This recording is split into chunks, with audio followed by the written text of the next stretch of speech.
Hey everybody, welcome to We Believe in Comics Friday Night Workshops at the Sequential Artists Workshop. I'm Michael, filling in for Tom tonight. You can call me Fake Time, Fake Tom, if you will. SAW is a 501c3 nonprofit with online courses. You can see everything that's going on right now at learn.sawcomics.org. We've got 2 summer courses coming up. Shame Stories with Cara Gormley, who was in the reading, the last reading with you, Andy, Yeah. and From Story to Pitching with Rob Clow, plus many other, um, short-term courses. Next week we've got something in the way of me reading it. We've got a workshop called The Long Way with A.G. Moore. And the famous SAW Online Comic Certificate Program is accepting enrollees. If you want to check that out, I did that 2 years ago. Amazing course, wherever you are in your comics making journey, whether you've been doing it for a long time or are just easing into it, sharpen skills you already have, learn new ones, great transformative course. Again, you can find out more about that and more at learn.sawcomics.org. Also, check out Seesaw Comics, where a lot of artists from the Saw community showcase their work. And I think we have a new section where people can send what they do at Friday Night Comics. So you can see that there. Yeah, I think I'm going to paste something into the chat about how to submit work to the PDF that will be featured on Seesaw. And again, SAW survives from tuitions and donations from people like you. Thank you for donating to this workshop. If you did, that helps pay for the artists and um, scholarships that we offer students in need, et cetera, et cetera. You can also support us at our PayPal account or Patreon, or consider becoming a SAW sustaining member. Oh, don't forget to share your work on social media with the hashtag Friday Night Comics and at Comics Workshop. And join us for free anytime at the SAW sharing site, members.sawcomics.org. It's also the Mighty Network app. You see what's going on there. There's a lot on the free-for-all level. Please, no inappropriate speech or imagery, no trolling or hate speech or explicit. Keep it PG-13, please. And try to have a good time, or if you're perpetually miserable like me, just roll with it. And tonight is Making an Empathy comic with Andrew Kozlowski. Yay. I turn it over to you, Andy. All right. Thanks so much, Michael. Let's Did see. I stop sharing or am I still sharing? You're still sharing, dude. Okay, there it is. I Somehow love you spotted. little Okay. book. Somehow you spotlit me and kept sharing. So, hey everybody, great to see you all. I am here in steamy Florida. It is the dog days of summer and it is June 7th. So we've got a long summer to go. Glad to kick it off with y'all this Friday. It's got some stuff going on. So we are gonna do a couple of comics tonight, sort of 2 pages. And I'm gonna spotlight, let me see, I'm gonna remove this spotlight and then oh gosh, I'm gonna spotlight this. So this is my desk. This is demo cam. And so I'll just show you a little bit. So tonight we're gonna make some comics. We're gonna kind of play. I am an unabashed Linda Barryist. I think writing and journaling work really well for me. So we're gonna be playing with this format, which is something that comes from one of her books, Making Comics, or Syllabus. I can't remember which exactly now. They all kind of blend together, but it's this kind of combination of writing and drawing, different moments. But we're going to expand on that to create a sequential kind of moment here. But First things first, what I want to do is we're going to draw an empathy comic tonight. So we're going to need two characters to work with. So you need yourself and you need an antagonist of some sort. So you can, what I think we'll do is just kind of a quick warm up. I was starting to do it. Maybe some others are doing it. You can grab your drawing materials, your favorite drawing materials. And why don't we just spend about 2 minutes just kind of warming up by just drawing out our characters. If you've drawn them, I just drew them in plain boring poses, but I also started to do some other ones because I figured, well, my character's waking up, so I drew him yawning. I drew my other character having a cup of coffee because they're getting ready. So you might play with show your character throwing a ball, having them drink some coffee or tea, or stretching or exercise. So let's just spend 2 minutes, just kind of warm it up, get the pens going, so we can see what happens. If you want to cheat, I do recommend this or method that I like. I'll underdraw real quick with a marker and then just go right over it with the ink. So that way I'm not too worried about erasing anything ever, and it makes it look extra fantastic because I've got some color in there. So Michael, will you keep an eye on the time? Let's just do I about, absolutely will. It's 2 minutes for both you and the antagonist character. yeah, just a warm up, just a 2 minute warm up page. Okay. All right. Okay. I'm watching the time. Thanks, Michael. 2 minutes starting now. So and I've got demo cam going so you can see that I'm not faking it. I'm gonna draw myself waking up again. Uh,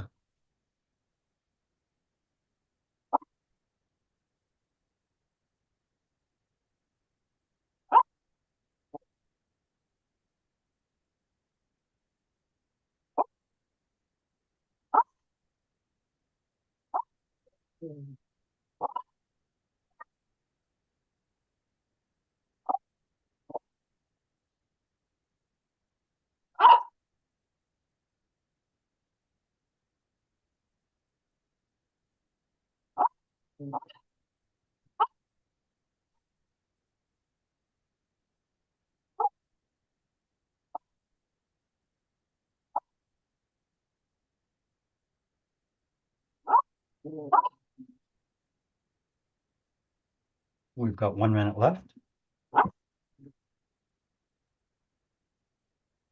Michael, I'm gonna make you the bad guy. What do you mean, make me the bad guy?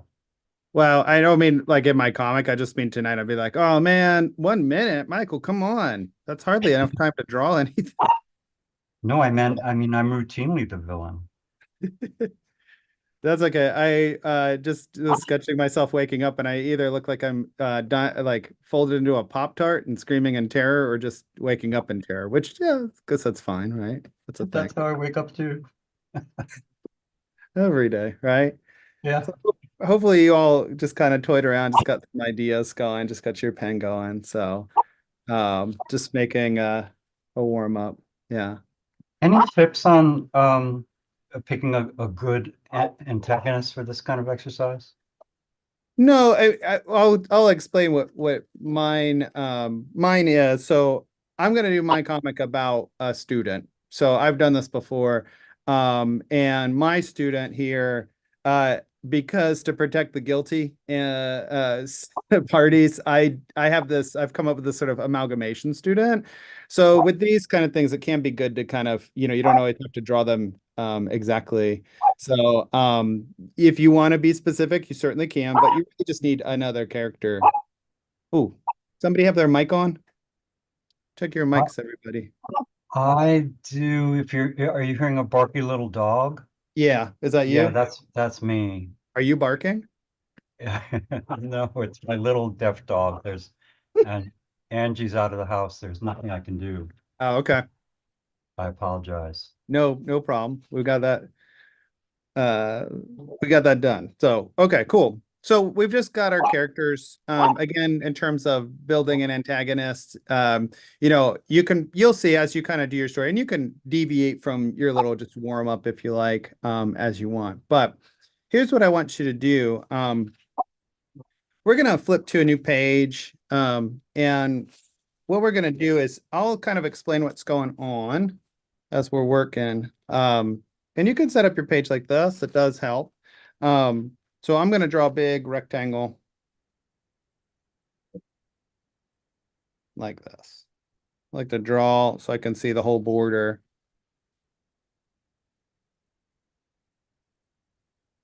Something like this, and I'm just going to bisect it roughly in half,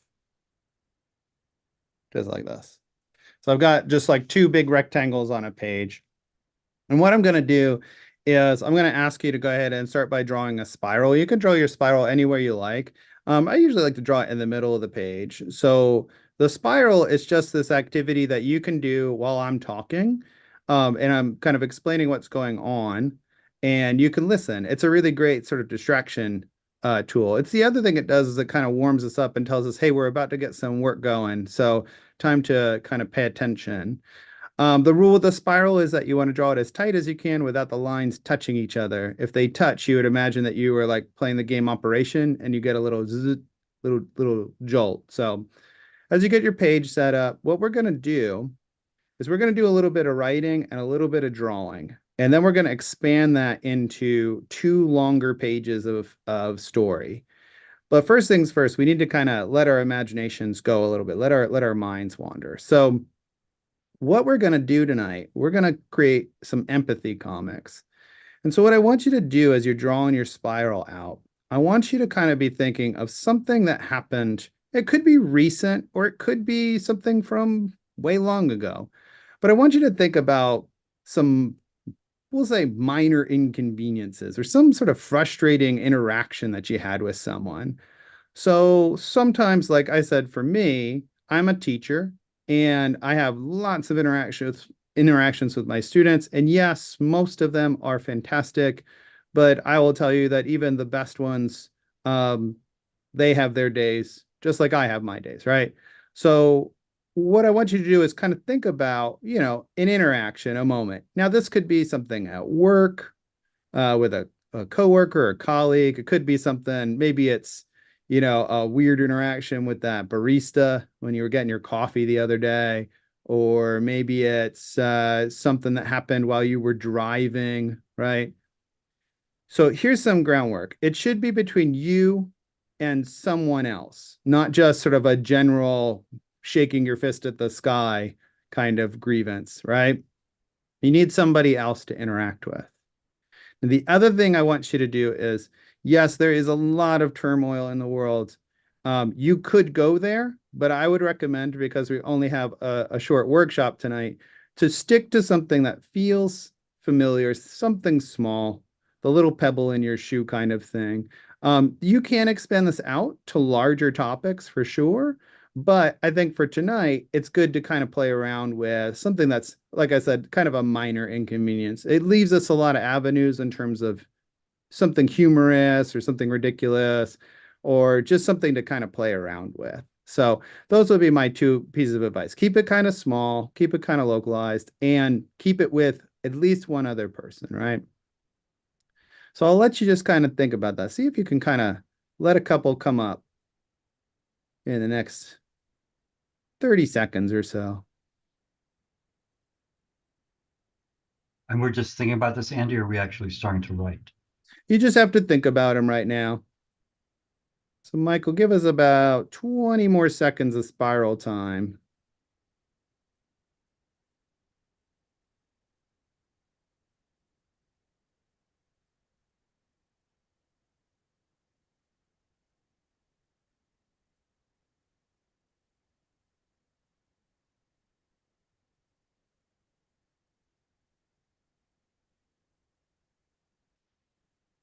Okay.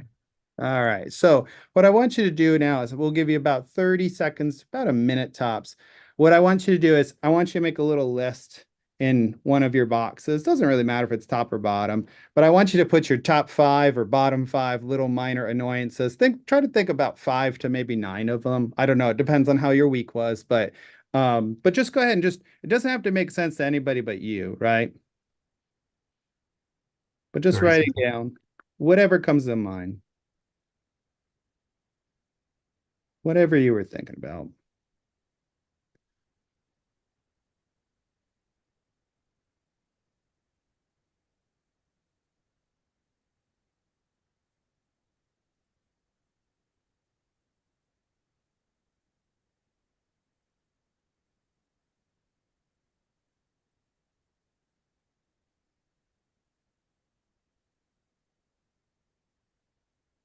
That was 30, Andy. All right. So hopefully you got a couple. We'll give a 10 more seconds or so, finish up those thoughts. So I was able to kind of write down four. We're only going to pick one, but as we kind of wrap up here, I want you to kind of look over your list, and I'm going to cheat because I've been thinking about this. So I kind of already know which one I was going to work with. It's really hard to do these workshops. I was saying to Michael, it's hard to draw and think and do all at once. So I've kind of been thinking about it through the day, which one I was going to do. So I circled it. It's about students being late. So that's the one I'm going to work with tonight. So go ahead, look over your list, grab one that you think might work. Go ahead and give it a circle. All right. Quick So question, Andy. So the heat was one of yours. So how would you I know. So that one's a manifest that good. as an antagonist? You're very right, Michael. So that's a good example. I just wanted to it was annoying me, so I just put it down. I probably could make it work if I made the son a character.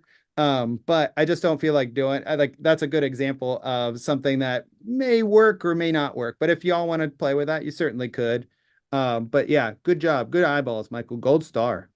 So I think I'm going to go with this students being late one. So what I want to do now is we're going to run through just a couple of basically like kind of who, what, where kind of questions. And what I want you to do is I just want you to go ahead and write out as quick as you can, whatever comes to mind when I ask these questions. Just write it right on this block up here. Save the bottom block though, right? So just kind of working in here, right? So first thing I'm going to do, so Michael, let's do about 3 minutes ish. I'm just going to ask some who, what, where questions. All Yeah. right. So, all right, everybody. When you think about your annoying thing, I want you to think about how I just wanted, here's my first question. How old are you when this is happening? All right. You don't have to write down exactly. You could say about, right? So, so how old are you? And where are you? Where is this taking place?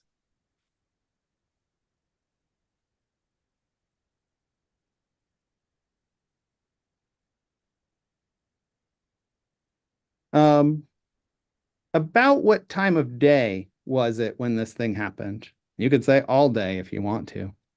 All day, every day. That could be fun.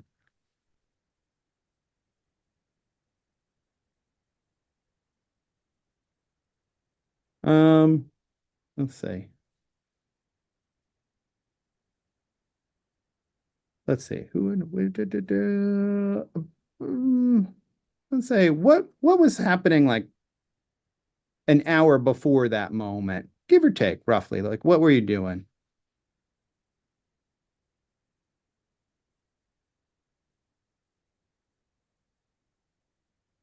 And what was happening like an hour after, give or take?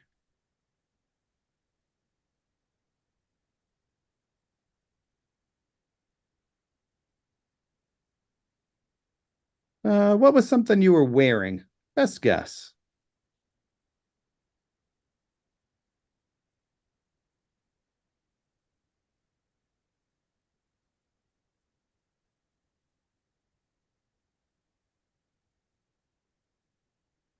Did this thing happen inside a place or outside of a place?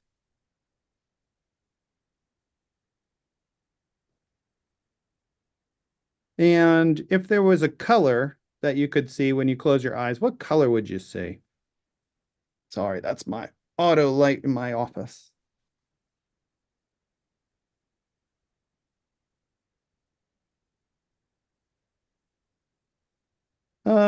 If you close your eyes and look around at the moment, what's a texture that you could feel or touch?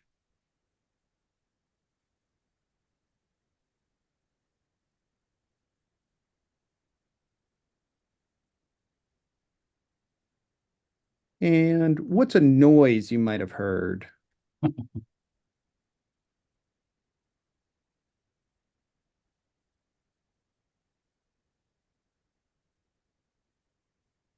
Sure, We have pancake. Blue. 20 seconds left, Andy. So when you close your eyes, you can take a look around. Anything else that comes to mind, anything at all about this moment.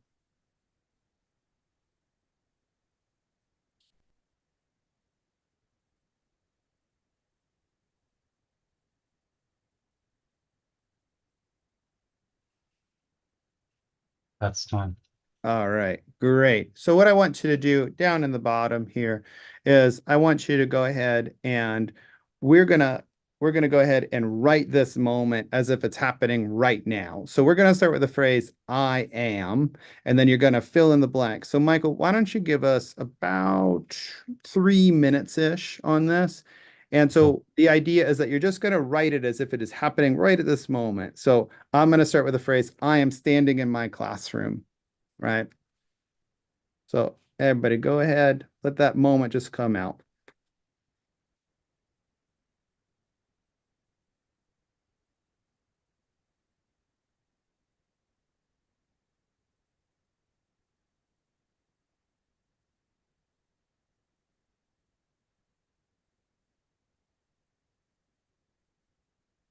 You're just writing it right now, Jackie.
Michael, how much time do we have left?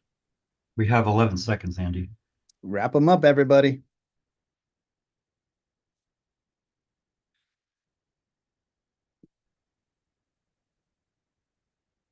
Okay. Okay. So I'll just say to for everybody, when we get to sharing these parts, we don't have to share. They're kind of there to prime the pump, as it were, just to kind of get things going. So we've gone ahead, we've identified our moment, we've written about it, we kind of got the juices going, right? Now, I know this is a comics workshop, so we're probably looking to draw. One suggestion I might have, if you want, you can open a sketchbook to 2 blank pages to a spread and work, because we're going to work one side for one thing, and then we're going to repeat the exercise on the other side. So it'll give you like a 2-page spread that works well. But if you don't have that, you could just do a single page. My other recommendation too is post-it notes are your friends. If you don't know, I've been doing comics for a while, and I post a weekly comic, and the very first ones, I still do this, but like a lot of the first ones are built, the panels are literally post-it note sized. So I would just trace a stack of post-it notes to make my panels. And that's a great size. We're going to need 6 panels on our page. So whether you want to go ahead and just simply zip down the middle and then give yourself 6 roughly equal boxes, something like that. Or if you are looking for something a little bit more refined, you can take a pack of Post-it notes or something similar, and I'll just trace right around it like this. What I'd like you to do is go ahead, take a minute. We're going to set up our first page with 6 boxes, roughly equal.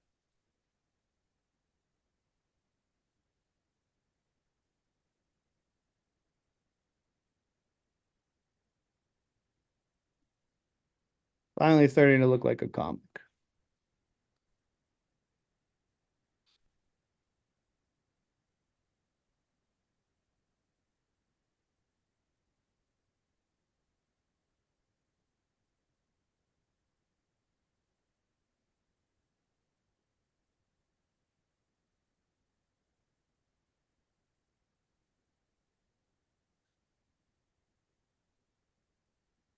So there's my page. You can see I just used my Post-it trick to go ahead and set myself up 6 roughly equal boxes. All right. So let's get into it. What are we talking about? So, empathy comic, what we're using is the idea of a moment of conflicts. Stories have conflicts oftentimes, right? That's kind of one core part of it. They can be a great place to play around with ideas and characters and things. They can also be a great way to just like let it out, let things happen. So what we did is we picked a moment, something that kind of annoyed us, and we wrote about it in the present tense. So what we're going to do now is we're going to take in the middle. So this is it's kind of important. So take a look up for a second. I'm going to work these 2 boxes in the middle. Okay. So think of it like this is the present. So we're going to work with the present. Okay. As in happening right now. And what I want you to do is in the first box, we've been doing a lot of writing, so why don't we switch over to drawing? And what I would like you to do is take, what do we say, about 3 minutes or so, Michael? And what I want you to do is in the first box, I want you to draw that moment that we were just writing. I want you to draw it in that first box, okay? So you have 3 minutes. So that's all the time in the world that you need. So go ahead, and these can be wordless. So try to keep these as just drawings, no dialogue, okay? You'll see we'll kind of jump back and forth between writing and drawing in these, so you'll have a space to write and clarify. So, but the first thing we're gonna do, let's just draw our moment, okay? 3 minutes starting now. Yeah, thanks, Michael.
We're at the midpoint. Thank you, Michael. About a minute and a half. Remember, try to give some context, give the scene, right?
That's time.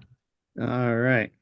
So what I'd like you to do now, so that's my moment that I drew. Now, as I was drawing it, I kind of changed it up a little bit. I'm kind of like forming the story a little bit more. So what I'm going to do is I'm going to ask you in the panel right next to it, you can write about that moment again. Now, you can let it be kind of very similar to what you did in the first writing or something different, but you're constrained by the size of the panel. So, Michael, if we could do these in about 2 minutes or so. So we're going to write basically like a little phrase here that's going to relate back to that first panel. So I'm going to describe what's going on over here. Okay.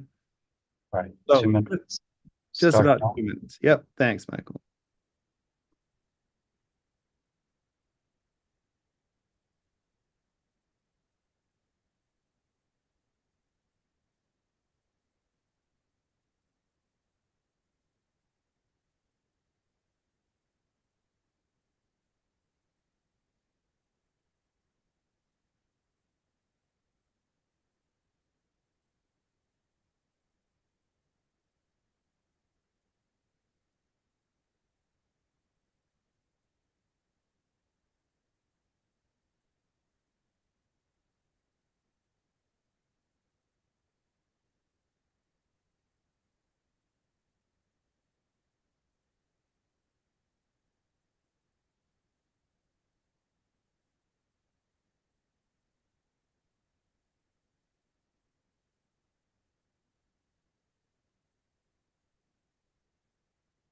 A minute left.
That's time.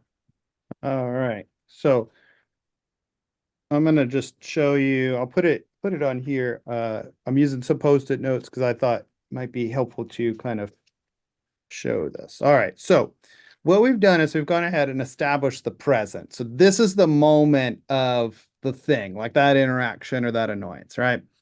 So what we're going to do story-wise, what we want to think about is motivation or something that happens that gives context to this thing. So what we're going to do is we're going to jump up to the top, and this is something in the past.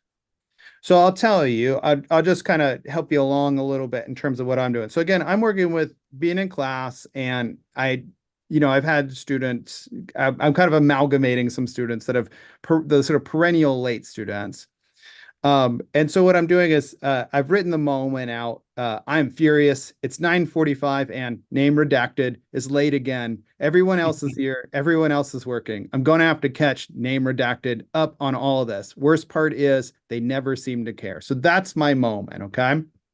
So what I'm going to do to give this story a bit more context, I want to show something that I was doing before this moment. And I'll just tell you what I'm going to show you is what my morning routine was. So I'm going to write about waking up really early and thinking about my day and kind of structuring. Like I think about as a teacher, I think about all the things I got to do to kind of structure the class out. So I want to kind of depict that in the top. Okay. So I want to give some motivation, something that's going to give some context back to that present moment. Sort of like, why am I so annoyed at this, right? So it's kind of give it a little bit of fuel, right? So so Alan asks, should this be necessarily in the recent past or could it be further in the past? That's a great question. It could be something that happened 5 seconds before this moment or something that happened when you were 5 years old that gives context to the moment. So you can really play. I mean, time is the essence of comics, right? That's such a big part of it. So you can explore and play.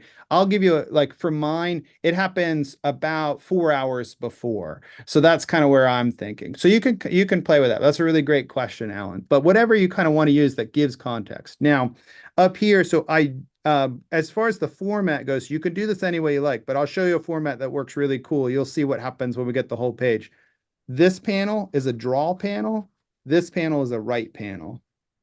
And then this panel is a write panel. And this panel is a draw panel. When we get to those, right? So you can see what we're going to do is alternate visually what's going to happen. But what I want to do is so we started by drawing, then we wrote. Now I want to actually jump back. So for this moment, I'm going to draw it first, and then we're going to write it. So we're going to alternate between drawing and writing. It's really fun. It'll kind of twist your brain to see how it changes. So the very first panel, we spent 3 minutes drawing it, then 2 minutes writing it. So now what we're going to do is we're going to go back to drawing. We're going to spend 3 minutes drawing this panel that happened in the past, and then we're going to spend 2 minutes writing it. All right. Don't worry if you mix it up. I get it. It's not going to be the end of the world, but it's just a fun little way to structure it. So that's why I kind of put my sketchbook here so you can kind of see. So I'm going to jump up here to my moment in the past. I'm going to work on drawing this moment out.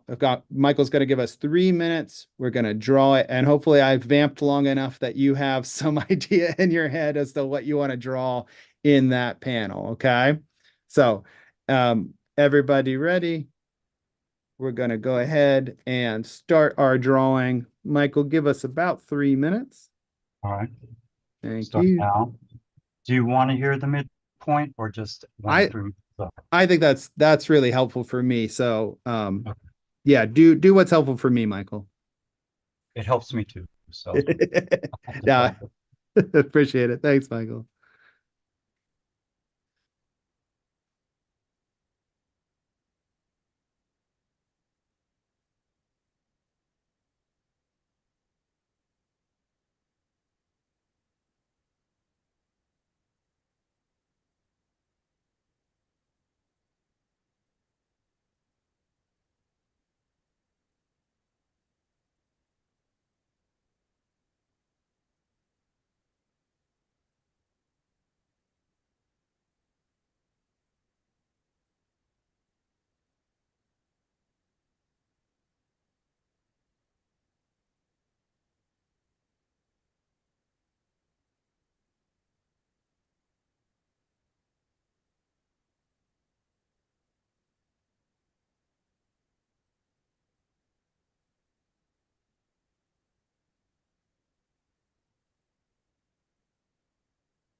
that's the midpoint.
It's time.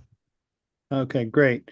So now we're going to switch over. Michael, let's give ourselves a minute and a half. And what we're going to do is we're going to write about that moment here to kind of give some context. So I'm going to, just to let you know, so I'm showing myself exercising. So I'm going to say it's 5 o'clock in the morning. I'm exercising as I always do, that kind of thing. So let's give ourselves about a minute and a half and we can write about that little moment. Remember, the idea is here to try and feed context into that middle moment, right?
What's the time?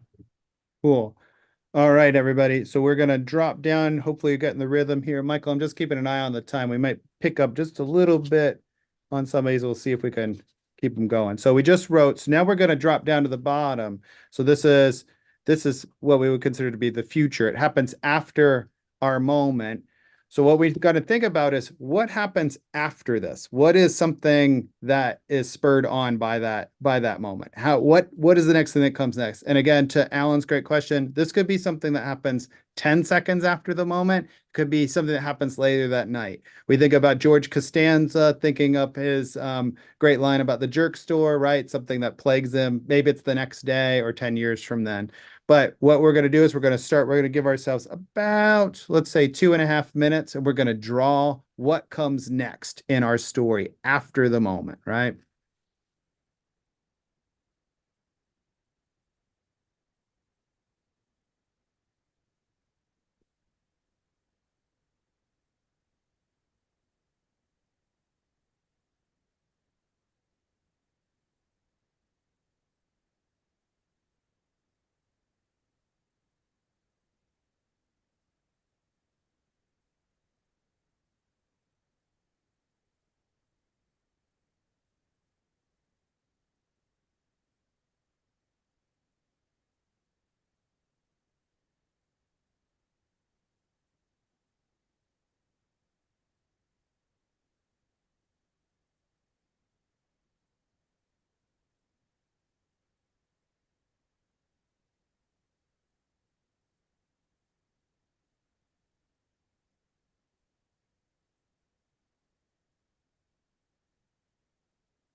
That was a minute and a half, so About another minute, minute. everybody.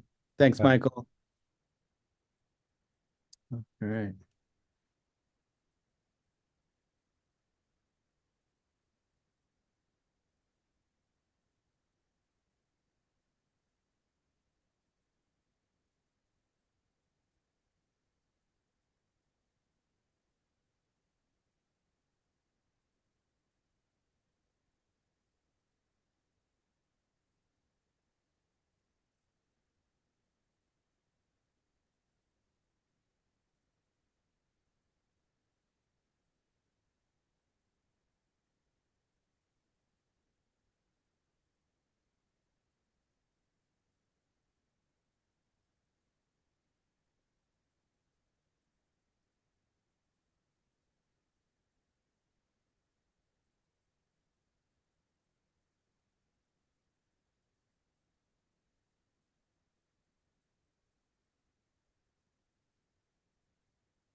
That's time. All right, everybody, you know what's coming next. We're going to write about that panel. We're going to give ourselves about a minute and a half. You better get into it real quick because Michael has already started the timer.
That was a minute. 30 seconds.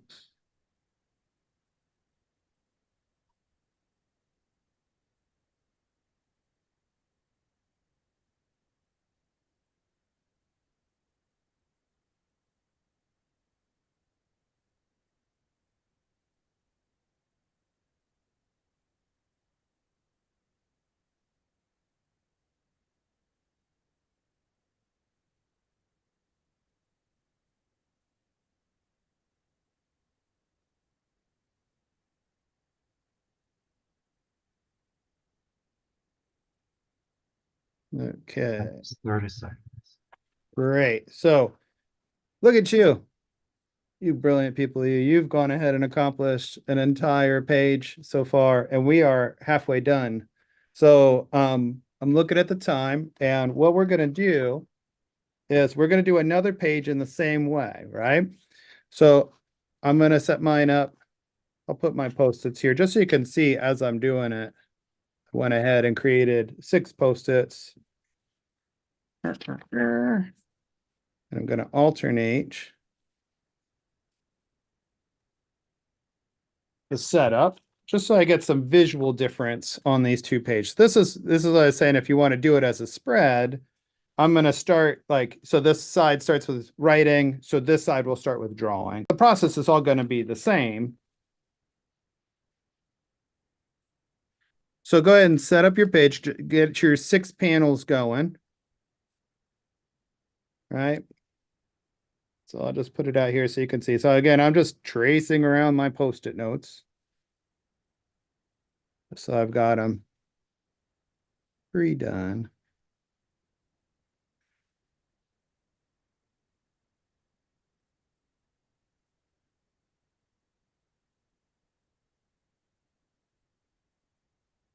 And we're going to do another version of our event. Now, if you are paying attention, you probably already know what's going to happen, don't you?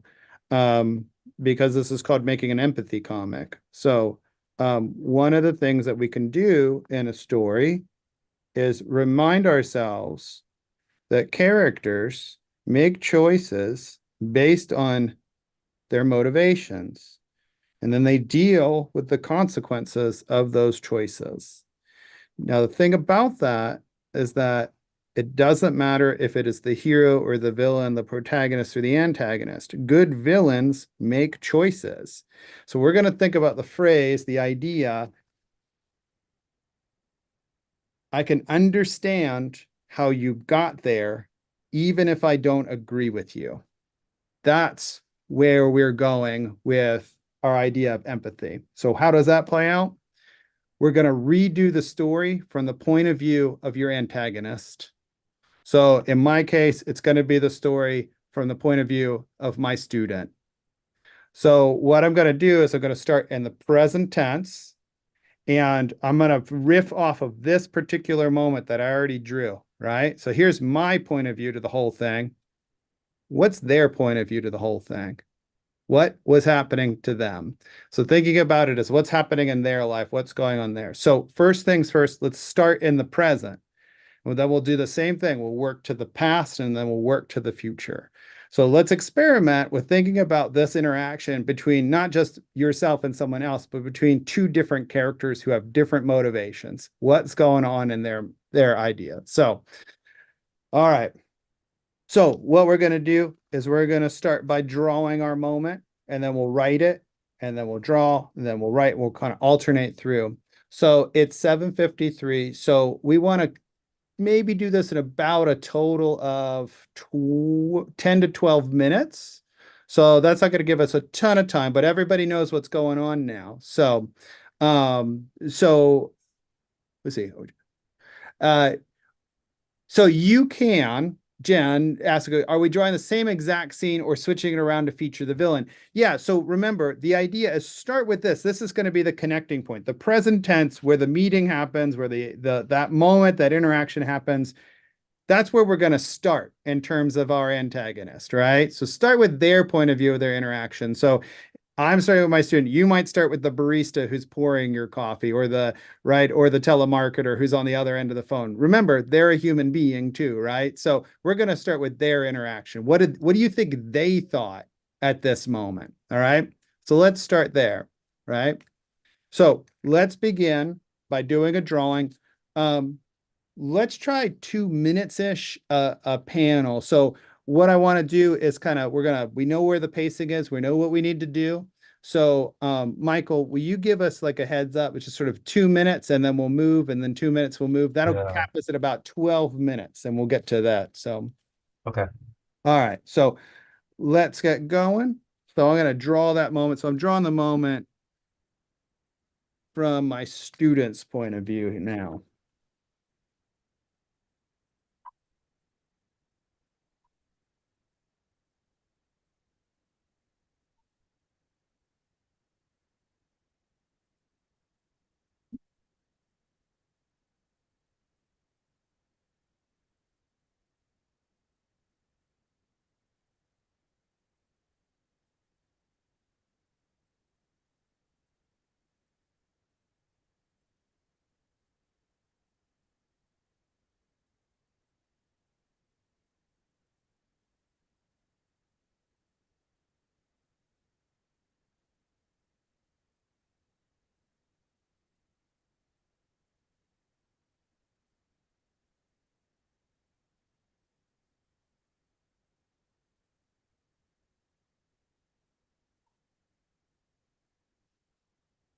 That's the midpoint.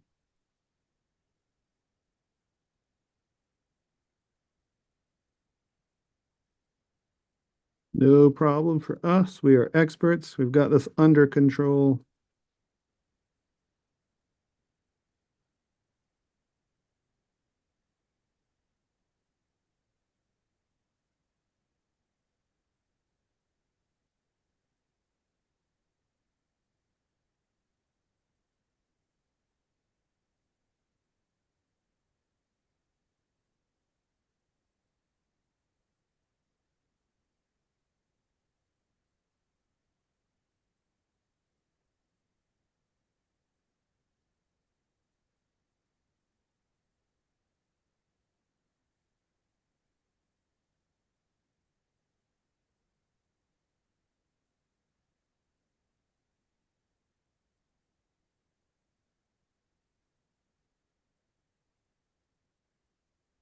That's 2 minutes.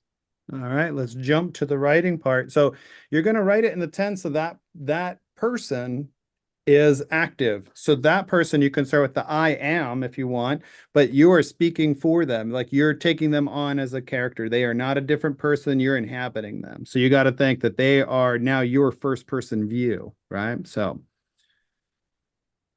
if you use that phrase, I am, it's now them thinking it. And same 2 minutes, Andy? Yeah, 2 minutes. Yeah, so I see Eli and Deanna grabbed an annoying situation. You may have to personify your annoyance and give them some sort of form of which you can work with. See what you can do.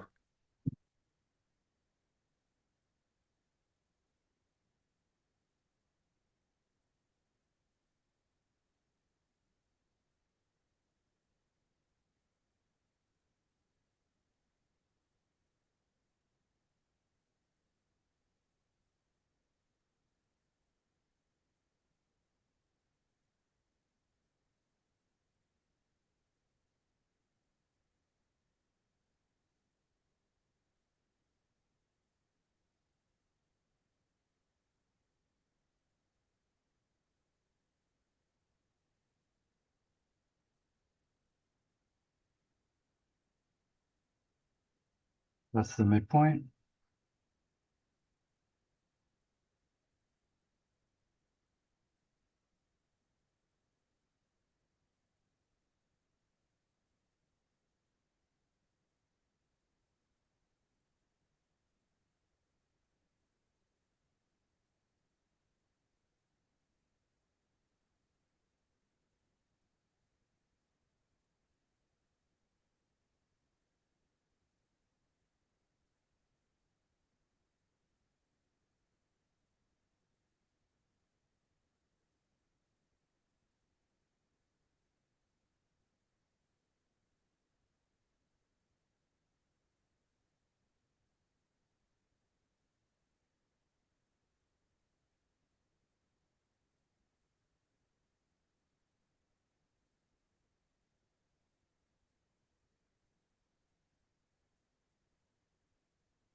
And time. All right, so what we're doing now, we're going to jump up to the top. This is where you're starting to play as a writer for your character. You know what your past was, and you can write to that. For your character, for your villain, you have to invent it. You have to give context to why they acted the way they did in that present tense moment. Give it some sense. You may have to make it up because, well, you probably do have to make it up because you don't know. You're not sure why they did what they did. So think it up.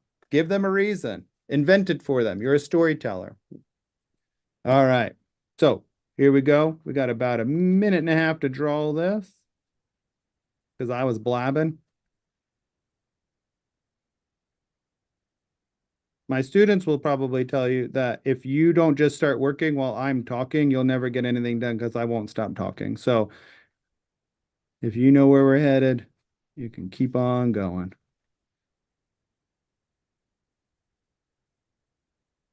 And in fact, I'm kind of jumping ahead a little bit too as I finish up a panel. I know where we're going next. We're going to be writing next. So if you want to go ahead and draw a little bit, you feel like your drawing is pretty darn good or it's kind of finished and you want to jump into the writing part that's coming next, you can certainly do so. There's no curveballs coming. We're keeping that same thing. The next little break, we're going to write about that moment in the past. We're going to give it that context. Michael's just here. He's just trying to keep us on time so we can get to the good part, to Sharon, right? Yep.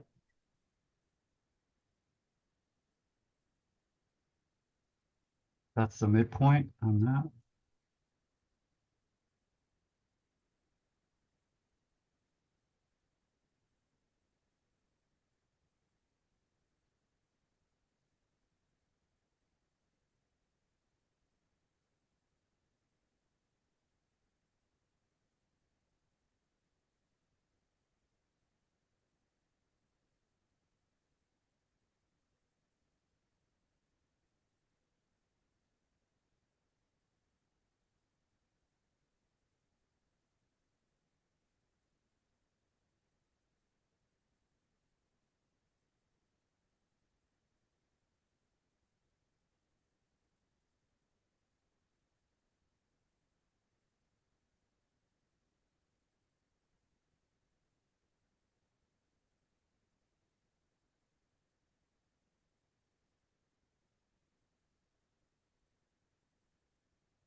And time. All right, jump over to writing about that moment. Give it some context. What's going on there in the past?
That was the Uh, midpoint. oh, that's midpoint. Okay. Yeah, Keep it going, think I everybody. forgot to hit start, so I'm just kidding. Thanks, Michael.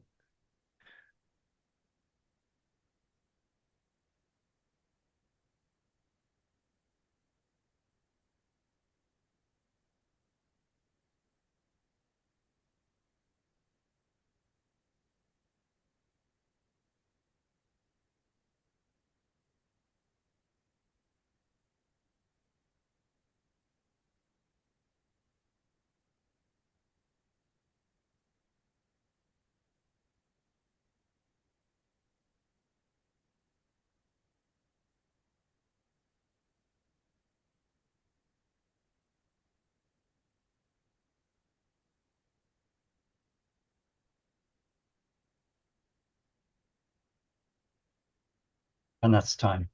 All right. We got one more pair to do. We got to draw and write the future. So we're jumping down.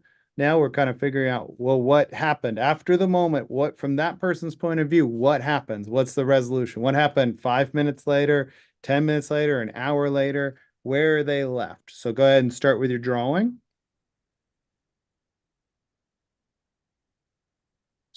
And again, if you want to jump ahead, if you're kind of cruising through, you can feel free to jump to your writing. If we have any extra time, you can go back and make adjustments as you like.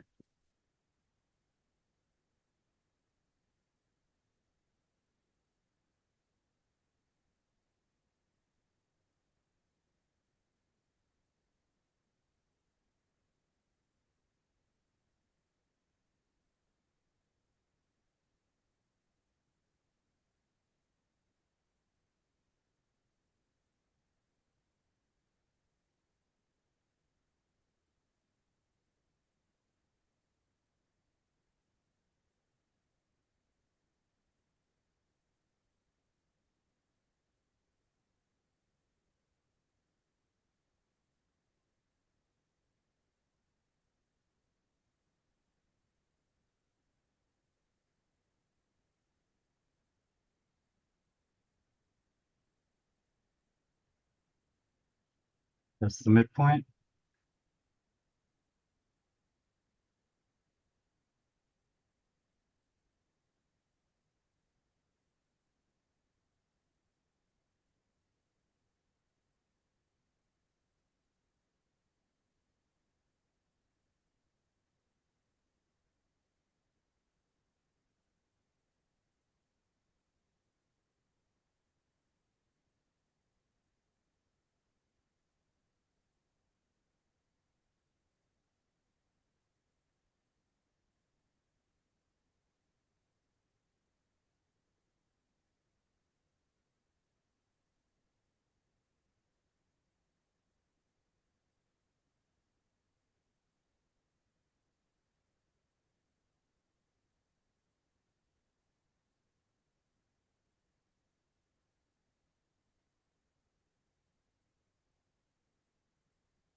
Time.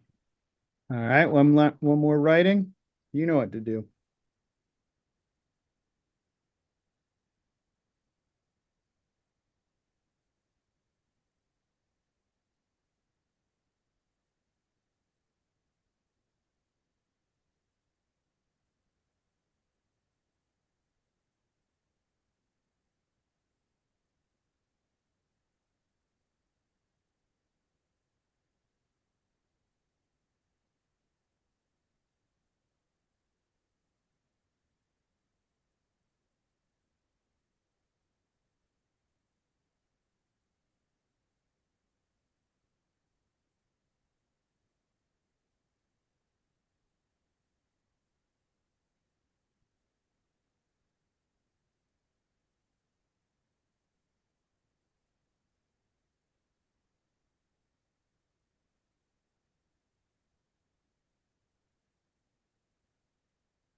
That's time.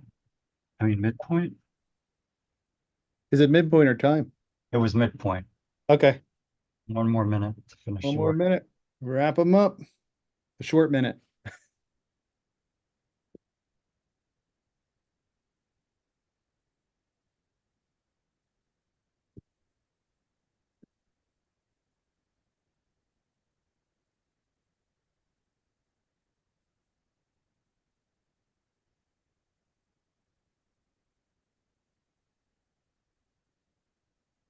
All right, as you're wrapping it up, hopefully you had a good sense too. You can start to see the difference between writing and drawing, the sort of alternating pacing of it. It's for me as a really nice way of doing it. Instead of kind of going cold into a comic, all the way, it sort of just separates the two operations out, lets them each have their day. And then as you want, as you might like to, you can go ahead and if you want to expand on these, you could certainly break these apart and take that text and kind of do more showing than telling. So we're all wrapped there, Michael. We are wrapped. That's time. If you would like to share, raise your hand. So we'll start getting people I'm in. gonna, Remove the okay, spotlight. I see Justin and then Nina. So I'll say too, you can share them however you like. You could just read them, but I'm here. I'm not going anywhere. I'm happy to stay on. So excited to see what everybody came up with. So Justin, you're up. Did you get the unmute prompt? Sorry, I didn't realize I was up there. Okay. I got a little confession to make. When he started talking about what we were going to do, I looked into my sketchbook and I realized I had two characters already kind of drawn. So my first panels are reversed of what that's they should be. totally fine. But what it says is, I'm very worried about my rock. Um, I hope no one has touched it or someone from another cave has stolen it. So then we can see that the two guys, Thug, who is me, and Groin, who is the other guy, and I'm saying, why did you move my rock?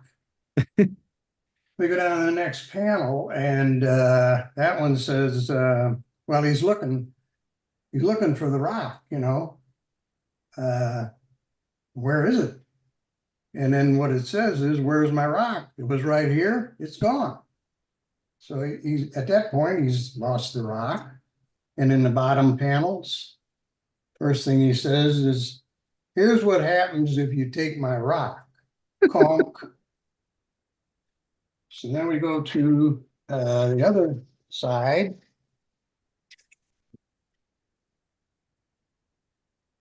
And the first panel there is Growing, taking the rock. And what it says, I think I will move this rock right over here. So he's moved the rock at that point. And then down below, he notices that the Thug is looking for something. He says, what are you looking for? And then in the last panel, that's after he got conked with the rock, of course. And Thug is saying, I told you. So that was my take on it. Very good. Very good. I love your characters. It's a good start from it. It's a thing, Linda Berry thing is, to turn people into animals. And I love caveman could work too, to give us some distance. Like we could easily put that into any kind of swap rock for just about anything that somebody's taken and moving on you. And Right, you can exactly. love it. I Love your see Anyway, characters. that was fun to do. Nina next, and then Alan. Hey, thank you so much, Andy. When we were drawing before that started and you said draw two characters as an antagonist, at first I thought it was going to be me and my husband. But then it turns out that it's wait, it's telling me that it's gonna all right, I got a message on my screen. Then I realized it was my literary agent who was my antagonist. And so I'm not going to be able to do this by heart, so I have to read it. But Okay. It's back on May 23rd. I sent a new picture book to my agent. The first new thing I'd written since my cancer year in 2023. I was excited and hopeful. I waited and waited, but didn't hear from her for weeks. And then the present. Checking email after I got up, I see that one came in from Agent Laura. The subject said, "It's about business. I know this is not going to be good news." And then down here, husband does appear. Booth wanted to know what she said. "She broke up with me," I said. "She's not representing picture books anymore. I had been thinking she wasn't the right agent for me for years. This relationship had ended there with one email after 14 years of being represented." And so here's the empathy end. So here is agent here. She said, "Sigh, she wrote another picture book. This isn't in my wheelhouse. I want to focus on what YA and adult. I didn't want to end this while she was battling cancer, but now that she's in remission, I think it's time. I'm going to email her and tell her I can't represent her anymore." And then in the present, "I sent that email May 24th, but I never heard from her. That's not like her. I'm going to send it again as a forward." Okay, here it goes. And then she replied, "Okay, she understands. She also felt this was the wrong fit, and she was very gracious about it. We had a good long run and did sell many books. Now that chapter is over." So that was my experience. That is a fantastic one. Really good job of trying to get through a very difficult situation there to understand people are people on the other side. They have wants and needs and everything too. So it must have been, yeah, it's hard to remember. It was probably equally hard for that person to make that decision. So Right. very cool. Very great. Thanks so much, Nina. Thanks, Andy. Thanks, Nina. I see Alan and then Jackie. So I, as usual, did mine on my computer if I can share my screen. Let me see. Oh, can I share the screen or? Okay. And I was going to say for the antagonist, oh, there we go. I didn't know at first the antagonist was going to have to be like a real person or it was going to be a real situation. So as I've mentioned previous weeks, often if I am not given more guidance, my default is to draw weird monsters. So I drew a weird monster as my antagonist, which ended up working out because the antagonist ended up being a telemarketer that I don't know what they really looked like. So there we go. So anyway. So last year, in part thanks to the SAG-AFTRA and WGA strikes, work was slow and I was in a hard place financially, and I applied for a loan online. I didn't end up getting it, but decided in the long run it was for the best. If I could weather the immediate difficulties, I wouldn't have the loan to pay back later. But that wasn't the end of the matter. I had been getting constant phone calls for a while from shady loan companies, but usually they called when I was at work where I couldn't answer and they left a message. But then one day the phone called while I was home. I knew it was probably one of the loan companies, but I answered anyway. It was a loan company. Maybe after our conversation, that loan company finally got the message that I wasn't interested. But it doesn't really matter because I'm still getting phone calls and junk mail from a few dozen other shady loan companies, or possibly the same shady loan company using a few dozen names. So that was my annoying situation, was the phone call with a shady loan company, and then flipping the point of view. So from the telemarketer's point of view. Last year, due to some unexpected emergency expenses, I was in a hard place financially and had to look for a second job. After applying for a dozen jobs and not hearing back, I finally applied for a position as a telemarketer for a loan company. It wasn't something I really wanted to do, but I had to pay the bills somehow. So I called the next number up at my list, it should be on my list, oh well, and started the spiel. I asked how much credit card debt he had. He said he didn't know offhand. I asked what he planned to use the loan for. He said he wasn't planning on getting a loan. Look, man, I'm just following my script here. Anyway, I just finally managed to dig myself out of the financial hole enough to quit that telemarketer job. Now I don't have to keep hassling with people over the phone, and I have more free time to devote to other pursuits. I decided to try taking up art. And here you see the loan company representative drawing a picture, or the ex-loan company representative. So that's so there was my empathy comic, I guess. All right. Thank you. Yes. So symmetry is like one of the things about doing the 2 pages the way that we structured them. Right? You're like, I don't know how to make this telemarketer. So immediately jumping in and being like, I'm gonna have them mirror my experience is like beautiful. It's great. It's exactly where it's going. So I love the way that you play with it, and hilarious and really well done. And good use of monsters too. Works so well. Thank you. Thanks, Alan. I see Jackie, Eli, and then Kathy.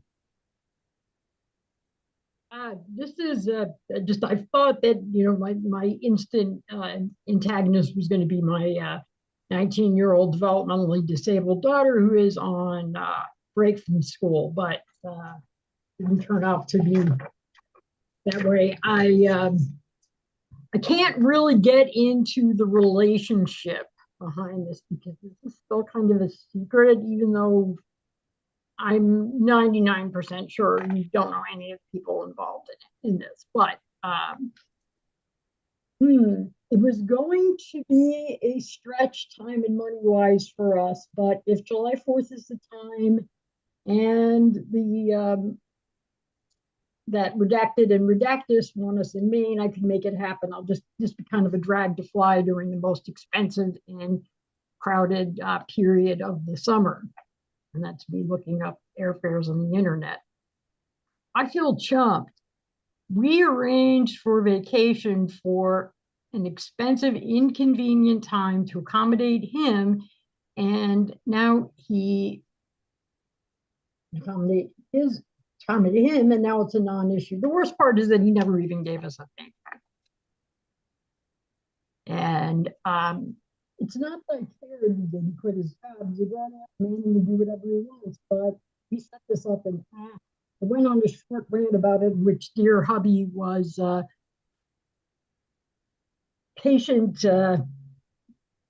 patiently indulging me. Hopefully now I can let it go. And this top panel is the individual. If I have to work another day at this corporate blankety blank job, I swear I'm going to shoot myself. I got some of the panels mixed up here. That's all right. The placement. I'm being crystal clear with Redacted that he is not to tell Redacted that I quit my job because she will freak. I do not want to deal with making small talk with Jackie. That's for damn sure. Now maybe I can get my fly fishing business going, and instead of working for all these corporate blankety blanks, I can teach them how to relax. Being in a boat beats the hell out of being in animals. And that's kind of this individual fantasizing about his fishing business. That's awesome. Thanks, Jackie. Thanks. So one of the things to keep in mind too, right? When we write these as writers, we are imagining what the other person is going through and thinking, and we are thinking of what we might do in those situations too. And isn't that weird when we start to give someone else some thoughts, we start to give it some attention as to how we might interact in those situations, we kind of open up to like understanding just that slightly bit better as to like what in the world is happening. So I love all these like telemarketers now drawing and people starting fly fishing businesses and all these things. So it's great. It's a nice way to sort of sprinkle in some, hopefulness to like whatever is happening in these things. So thanks, Jackie. Oh, thank you. This was fantastic. Thanks, Jack. I see Eli next, then Kathy and Chris. Hi. Thanks. It's really good. So I learned in this that I shouldn't have picked a dog theme because I can't draw as many dogs as I wanted to draw. The past is I'm thinking about volunteering at the SPCA, walking the shelter dogs, thinking about all of the cute, friendly, sweet dogs that I'll be getting all the kisses and the pets and just having this wonderful experience walking dogs for my volunteer time. And then last weekend, I took a class to go up a level in taking care of more stressed out dogs. And so I had this dog that was really vocal and pulled on its leash and barked at everybody. And so I had to keep him away from everyone. But there was a shelter adoption free dog celebration going on. So the shelter was just so full of people and there were dogs everywhere. And I couldn't get him out to the park where we could have had like a little moment and he just was panting and barking and so this is like this maze of the shelter. There's like halls and halls and halls and all these doors. And every time you go to an intersection, you have to yell dog or red dog or VP dog. And so everywhere I turned, there was somebody yelling and this poor little dog was getting more and more stressed out. And I just had to take it back to its kennel without a walk. And when I got back, his kennel hadn't been cleaned out yet, and it was full of poop and pee. And he didn't want to get in, and he was like doing that thing where he was stalling with his like dragging his feet, and it was not really the lovely you know, sunshine and hearts that I imagined, and it wasn't for him either. Like he was pretty stressed out and not having a great time. And I know I'm not actually That's reading okay. this, it's backwards, so I can't. So then I guess I'll do it from his perspective, and I'm just making this up. I have no idea how he ended up in the shelter, but he seemed like he used to be somebody's pet, and he was really stressed out that he was in this place. A lot of the dogs are puppies that are strays that have never lived in a house, but this guy, I think he had. And so I'm imagining that he got scared by a thunderstorm and ran out and got lost, and got picked up by the SPCA or by the animal control. And then I just got here. There's this, I don't know why I'm not home with my people. Like there's all these like loud noises, and people are barking at, all the dogs are barking at me. And there's this weird guy with a hat who's like dragging me all up and down these halls and like turning me back and forth just the way we came. And we're not getting anywhere.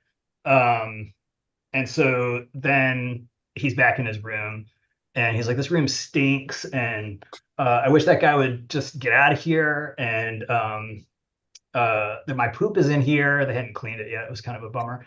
Um, but he is kind of cleaning up my room a little bit, and he does seem to have roast chicken that he's giving to me. And so that was my little lovely weekend experience.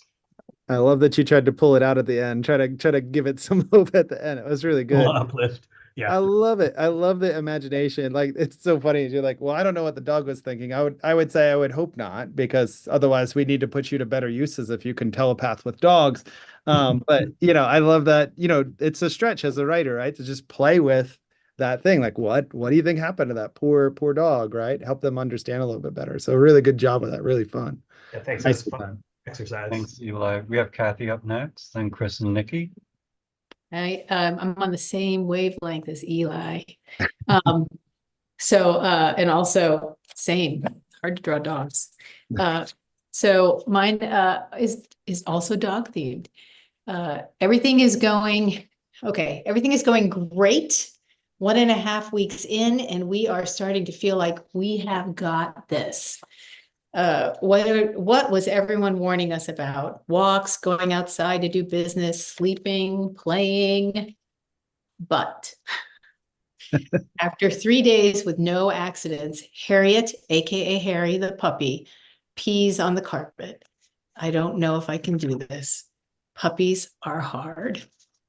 And then I said, I grab Ramona and take, I grab Harry. I don't grab Ramona. That's Ramona. And this is a leash. So I just want to point out, you can't tell, but that's a little leash. It's important. I grab Harry and take her outside. Ramona grabs paper hand towels and the let it sit for 15 minutes pet urine spray. We have become distressingly familiar with the scent.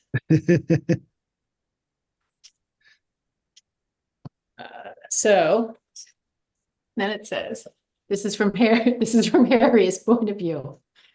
I am zooming around the house, sniffing. I love to sniff. I remember to go get the leash to tell my new humans I want to go outside, just like they taught me. They don't see me. I try to wait.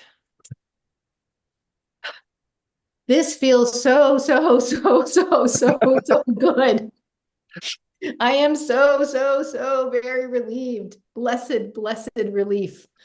Also, I want to go outside. And then it says, I'm outside. I pee again. This grass is great. I have a terrific life. That's fantastic. That's a good, it's another good one in terms of I don't have to agree with you, but I totally understand where you're coming from, right? It's like, right. I get it. It's my fault. I understand, right? Oh really. My God. We felt like such losers. We were about to give it up, but anyway. That's part of it, right? Yeah. Very cool. Thank you. This was great. Thank you. Appreciate Thanks, Kathy. sharing. We have 5 more people. Oh, damn, Jen Spence just raised her hand. We have 6 more people, and we're going to cap it after Jen because we're into overtime. Hey, Chris. Hey, thanks very much. The general theme is feeling bad about hanging up on a telemarketer, but it's not really a telemarketer, but I'll explain that.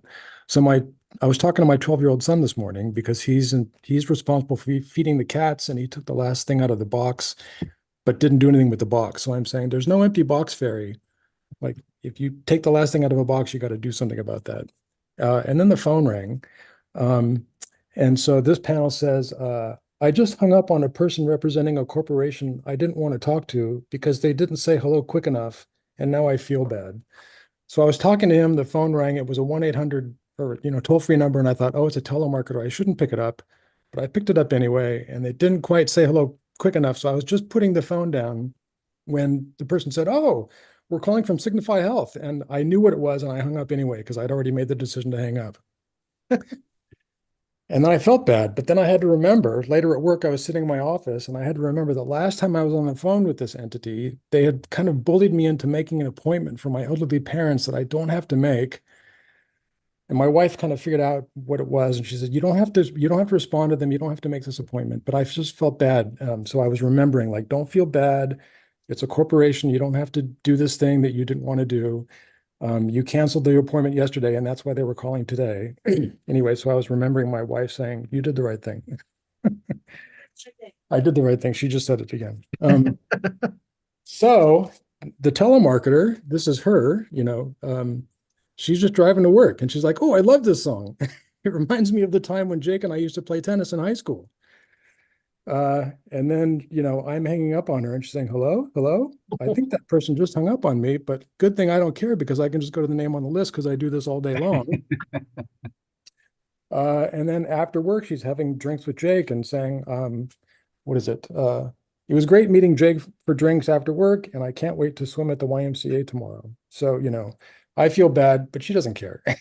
That's a perfect reminder of nobody cares about your stuff more than you do, right? So it's Right. no more important. That's a great take Right. on it. It's So I such feel bad, but I just really shouldn't because, it's just a job for her. So That's right. Yeah, no, that's a good way to put it. I love it. It's so, yeah, very good take on it. Love it.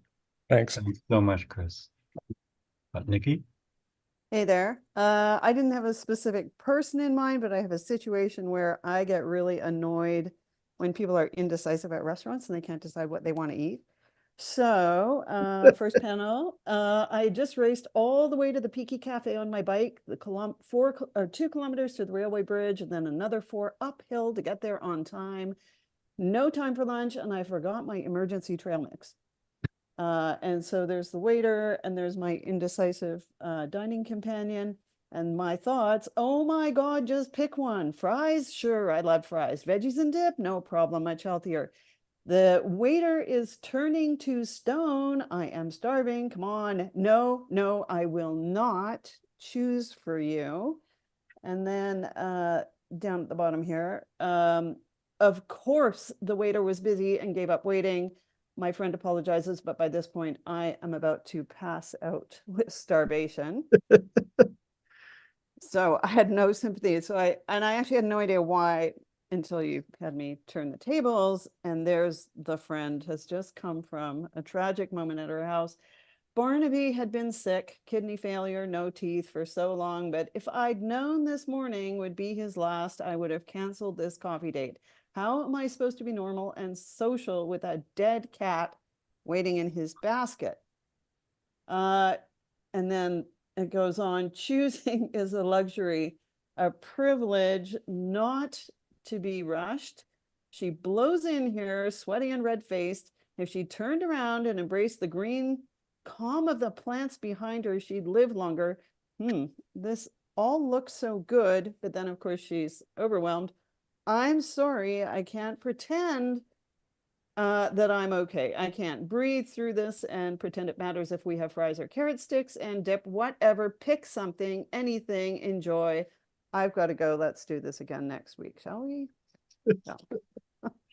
That's fantastic. And throwing yourself, like, the twist, right, is throwing yourself into the role of, like, who's got the worst day, you know? Oh, It's right, like, yeah. you know, it's like, you could always mismatch. It's a good grounding exercise, I guess, to, like, throw yourself under the bus for feeling like it. But I think we can all empathize, though, with the hangriness of waiting for somebody to make a choice already. So yeah, understood. Very good. Very cool. Thank you. Well, we have 3 more people, but Jen, I hope I didn't guilt you into lowering your hand. Come back if you want to share, Jen Spence. Oh, is it me? Yeah, hi Marlene. Yeah, hi, Andrew. You know what? You made me realize something about myself that I didn't know that much. And I thank you for your true inspiration today. I was dreaming about critters today, which I will show to you in a minute. You know, the ones in the middle? Yeah, you know, all sorts of scary critters with all being fearful. And I realized that I've got a lot of fear myself and need to have empathy for my husband, who's been putting up with me for over 50 years, having to deal with me on many levels. When you spoke about setting up, I landed on being anxious and fearful. And this is my opportunity to demonstrate to you the fears I have. I really enjoyed what other people shared, and would like to share with you that when I was around 55 in a new country, Australia, I am from South Africa. I came to Sydney from Perth and wanted to do abseiling. And it was very scary to me to take on a project of abseiling down 38 floors. And so, yeah, my first panel, I think, is this one. It says, I really wanted to help new migrants learn to speak English and support Mission Australia to raise funds. So I put my name down to abseil down 38 floors. I've never abseiled in my life at 55 years of age. And so number 2 was, some of us are fearless and not scared. You know, it's just a fact. Some people are fearless. I realized that some of my aspect of my life, I am fearless, and that scares my husband.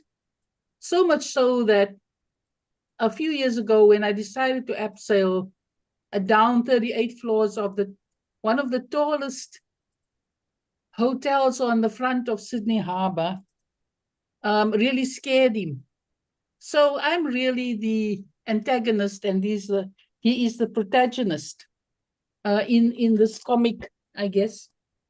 And then the next one is, I'm still saying that fear probably protects you in times when you feel scared, and is like a warning sign to say, take care of yourself.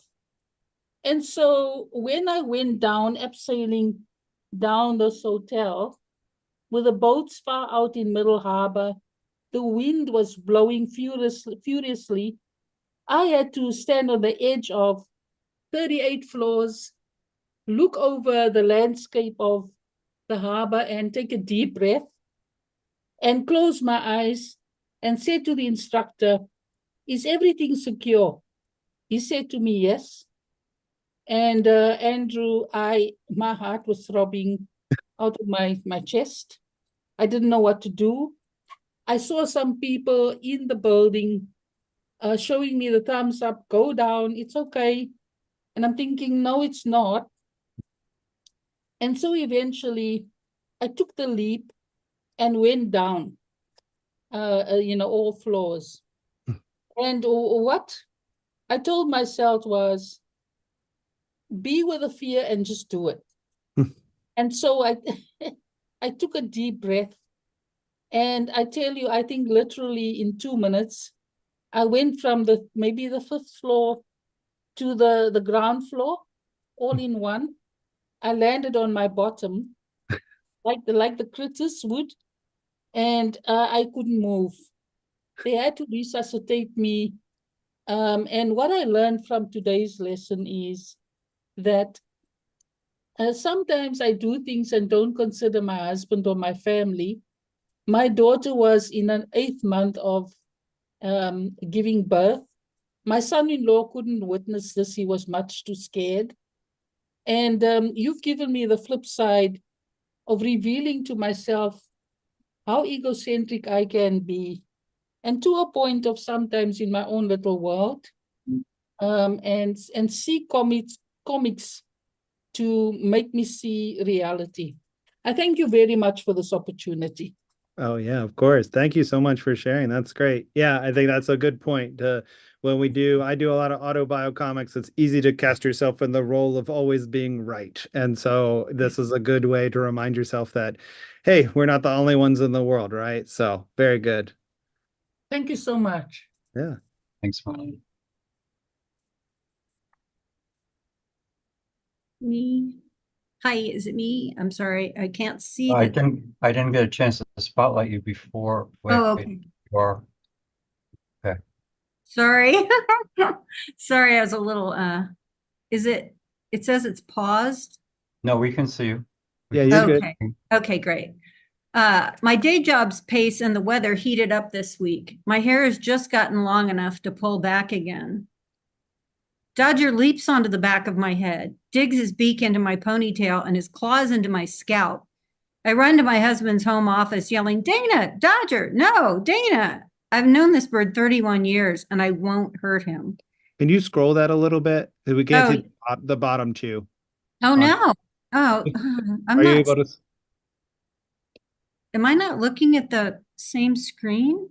I don't know if you are. If just grab the scroll bar and see if you can just pull it down a little Yeah, bit. I'm scrolling it back and forth right now as far as I can see. That's weird. It's not showing up on our side. Oh, dang it.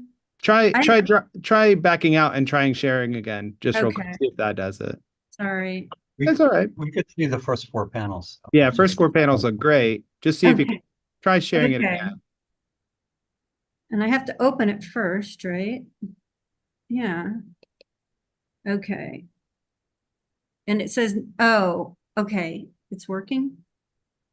Let's see. It looks like your mouse is moving. Okay, great. There Yay. it goes. Good. Yay. Okay. So there's Dodger leaping onto the back of my head. And me running to the office. Here's Dodger. Oh, okay, the day job. I remember this. Boring, but relaxing. I'll remind her to take a scritchy break pretty soon. Oh my God, snake! Little tiny venomous snake! You're welcome. I love you too. I like your hair like this. Excellent. Thanks. Perfectly done. I love it. I love it. I love it. All the reasons. I love it. So good. Thanks. Thanks, Sally. That was great. We got Kiki next and then Jen to send us out. Hello. I ended up having to edit my text some, so I'm just going to try to see if I can get the panels in. My little brother came over. He'd been feeling sick lately and he was working way too much. And so I said, oh, I'll keep an eye out for other jobs for you.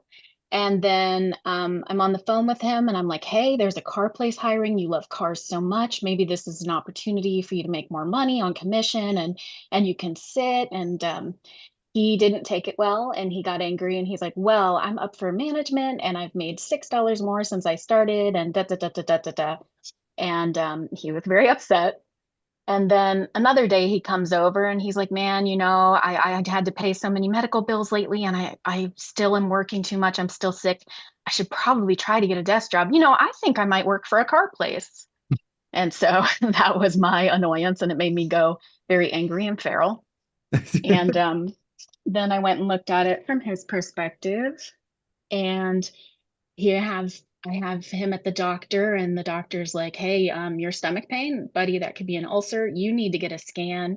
And it sounds like you're working way too much. You have to do something about that. And then we have him at work, and then I'm on the call being holier than thou, it seems. And he's like, hey, I'm working so hard and I have a great job and you need to back off. And then he has to pay for that scan and all those medical bills at once. And then his wallet's empty and he's really upset. So then that leads to him saying that he should get a new job. So that's why he came back to me with his seemingly great idea of his own that he should get a better job. So that's my empathy comic, even though I think it's a little less empathetic and still eldest sister holier than thou. But I'm right. So You thank could you. you could be right and empathetic at the same time, I think, you know. I do my best. Fantastic. Thank you so much. Thanks, Kiki. And we have Jen. I'm glad you came back, Jen. I was feeling a little guilty. I was like, oh my God, I looked at the time. I was just enjoying listening to everybody's stuff and didn't want to. Oh, it looks like I'm done talking. I'm not done talking. That's what the Don't tell me what to do, Zoom. Okay. So these were the two characters, me and a grumpy old man on the commute. He's fictional. He just represents every asshole that, like, oh, sorry, PG-13. But okay, so here, I'll show this to you and then I will stop and read it. Okay, this man was coughing behind me, trying to pass me on the stairs because I was too slow for him. I have knee problems. He walked too close to me, coughed, and banged me on the leg with his briefcase. The man who had been harassing me on the stairs, who'd cut in front of me to go in the car, decided to block the doorway. He ignored me when I said, excuse me. He stands across from me in the subway car, giving me the biggest stink eye like I'm the stone in his sock and his shoe. I look past him, but I can feel him glaring. Oh. Okay. And then we have this. The only one I reversed was this one. The stupid lady kept walking so slow in the stairs. I couldn't get past her and I could feel the train rumbling in. God, these type of people drive me nuts, always making me late. I have to say, like, I've been this person too, which is really sad. So this stupid woman has no clue how to commute in New York. Just walk around me, dumbass. I'm not giving up my spot. I got here first. And he's saying she thinks the whole world's about her. Walk around. And I'm like, excuse me. Why is she staring at me? What a sorry woman. She needs to retire or go to her freaking gym. And he's saying, my boss is gonna kill me if I'm late again. That last tag is like, that's definitely one of those where you're like, it's more about you than about that character, right? It's like what you think of yourself as much as anything else. So yeah, I know. And I was like, Jen, this is sad. You probably shouldn't share this, but yeah. But that's what makes it special. I mean, I think that's part of it too, is to remember, again, like I said earlier, when we're writing, we are writing characters who have motivations and make choices and deal with the consequences of those choices. And so even if it's personal, if it's written from your point of view, it doesn't mean you're always right. It doesn't mean you're always in the right. It doesn't mean you can't do anything wrong. So I think it can be fun to play with the idea of like, well, what would somebody think of me? And then that may be revealing to you. You're like, you know what? Maybe I should do that. Like, it's like, that's why we love our partners, because they know what we should do and we don't listen to them anyway, which makes it hilarious. Right. So thanks so much. That was really great. Thanks yeah. for sharing, Jen. Okay. Michael, thanks so much, dude. I was Well, brilliant. thank you. Traditionally, this is when everybody can unmute themselves and thank Andy. Also share your stuff to social media and tag us. Go to the SAW site, share your work there, submit to the PDF thing that I'm going to paste that into chat one more time. Any closing words of wisdom you want to leave us with, Andy? No, thanks everybody. This was really great. I had a great time. Please give me a follow. Check out the store, Paper City Publishing. I'll be at, if you're in Northeast Florida, next weekend is DCAS, the Duval Comics and Zines Fest at the Jacksonville Public Library. So come on down. We'll be Rezo printing, Jam and Comicking. Nate Powell will be there. There'll be 70 vendors with great independently published comics. So we are keeping print and comics and zines alive here in the Northeast Florida region. So we hope maybe you'll make a trip out to see us and come hang out. It'd be great to see you. But I hope to see all of you again at other SAW events. And please keep supporting SAW and let them know if you had a good time tonight. Let them know so that we keep doing these things. And I put Andy's contact information into chat. So everybody unmute and thank you, Andy. Thank you so much, Andrew. Andrew. Andy. Thank Okay. you. Sandy. Man. Have Yes. a great weekend. You're Thank you. welcome. Thank Jen, to your question, yes, Thank it is. you. It is fit Thank for you. kids. Oh, you're welcome. You're all welcome. Jen, it's fit for kids. We have 3 young authors that table at DCAS actually. So Okay. they've all made comics, more comics than the rest of us, and they're like 8. Can you show me so, the prompts again? Just in case. I'll post them I'll post them someplace. So the prompts will be out there. Thanks, Andy. Thanks That's again. great. That was Thanks for great. coming. Where is it? Oh, I don't have them written down right now.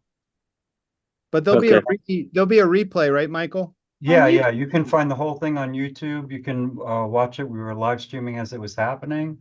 So it'll be there. Thanks for coming, everybody. Have a great weekend. Keep making comics. Night. Michael. Good night. And follow Andy. His work is amazing. Thanks, Michael. It is. Bye-bye, everybody. Thanks, Michael. Thank you.